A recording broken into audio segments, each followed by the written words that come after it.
সৎকর্ম শুধু এই নয় যে পূর্ব কিংবা পশ্চিম দিকে মুখ করবে, বরং বড় সৎ কাজ হল এই যে ঈমান আনবে আল্লাহর উপর, কিয়ামত দিবসের উপর, ফেরেশতাদের উপর এবং সমস্ত নবী রাসূলের উপর, আর ব্যয় করবে সম্পদ তাঁরই মহব্বতে আত্মীয় স্বজন, ইয়াতিম, মিসকিন, মুসাফির এবং ভিক্ষুকদের জন্য এবং মুক্তিকামী ক্রীতদাসদের জন্য।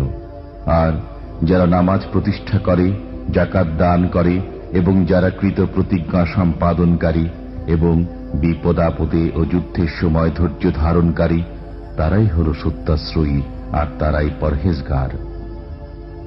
হে ঈমানদারগণ, তোমাদের প্রতি নিহতদের ব্যাপারে কিসাস গ্রহণ করা বিধিবদ্ধ করা হয়েছে। স্বাধীন ব্যক্তি স্বাধীন ব্যক্তির বদলায়, দাস দাসের বদলায় এবং নারী নারীর বদলায়। অতঃপর তার ভাইয়ের তরফ থেকে যদি কাউকে কিছুটা মাফ করে দেওয়া হয়, তবে প্রচলিত নিয়মের অনুসরণ করবে এবং ভালোভাবে তাকে তা প্রদান করতে হবে। এটা তোমাদের পালনকর্তার তরফ থেকে সহজ এবং বিশেষ অনুগ্রহ। এরপরও যে ব্যক্তি বাড়াবাড়ি করে তার জন্য রয়েছে বেদনাদায়ক আযাব।